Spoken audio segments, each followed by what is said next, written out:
Hello, everyone, and welcome back to This Day in History, our nightly look back at a specific day in history, where we take a look back at the events of a day, the historic context in which those events took place, the historic ramifications of those events, and some people that were born on that day and some people that died on that day. As always, if you have not yet, please hit that subscribe button, the bell notification icon to be alerted anytime I post new content, and tell a friend. And without any further ado, this day in history, April 17th. And on this day, in 1961, the United States authorized the Bay of Pigs invasion. The invasion began when a CIA-financed and trained group of Cuban refugees invaded Cuba. Well, they landed and attempted to topple the communist government of Fidel Castro. When Castro came to power in 1959, he quickly severed ties with the United States and began to cultivate a close relationship with the Soviet Union.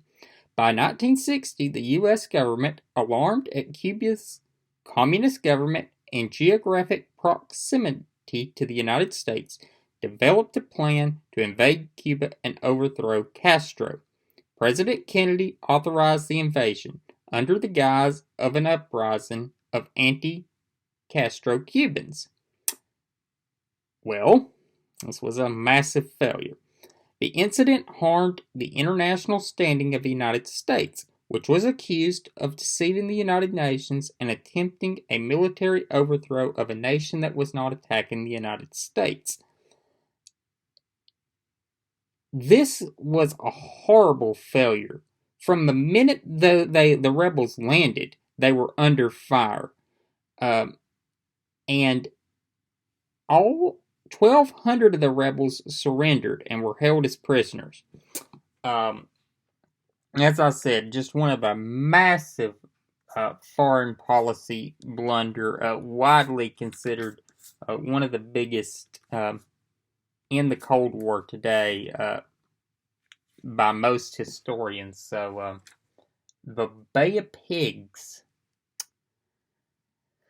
It's one of those things on Kennedy's legacy that is certainly a moment for reflection. Some births that occurred on this day. Alexander Cartwright was born in 1820 in New York City. Now, Mr. Cartwright was a founding member of the New York Knickerbockers baseball club, and he is the disputed father of baseball. There is a lot of controversy about who the father of baseball was.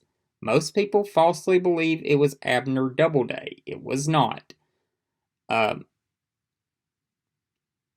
But there is dispute about Cartwright. More modern historians of the game dispute his contributions to the game. But what is without controversy is the fact that Cartwright is a member of the Hall of Fame. He was elected to the Hall of Fame in 1938, which was the third class of the National Baseball Hall of Fame. And as I said, there are multiple opinions on who the father of baseball was and what the modern who really made baseball. But this gentleman is one of the people that is credited with it by some historians. As I said, this is a very fluid and robust topic of debate. Deaths that occurred on this day.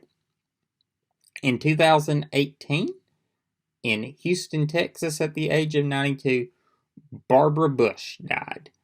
Mrs. Bush was, of course, the First Lady of the United States from 1989 to 1993 during the presidency of her husband, President George H.W. Bush.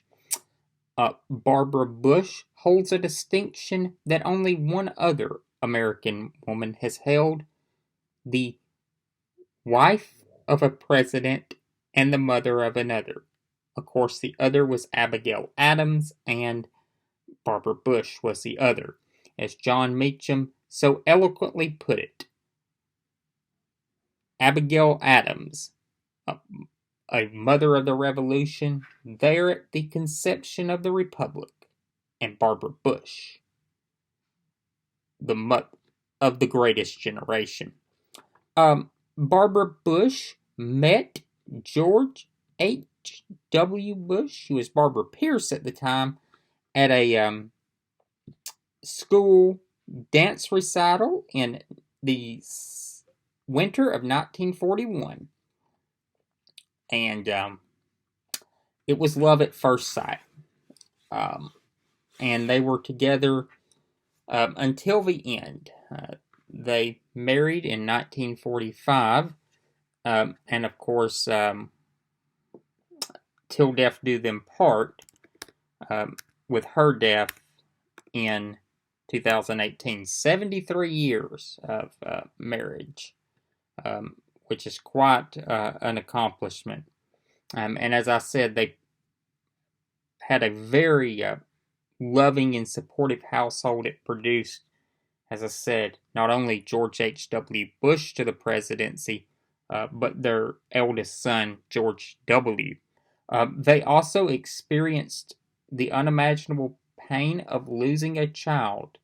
Robin Bush, who was their second-born child, died of leukemia. And she died at age 3. There was also another member of the family that went on to great success in the public arena, and that was Jeb Bush, who, of course, was the governor of Florida. They also had Neil, Marvin, and Doro, who was their youngest child.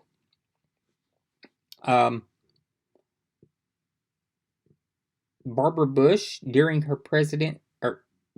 first time as First Lady, made literacy her primary objective. And when he passed away and was buried, George H.W. Bush was buried in socks.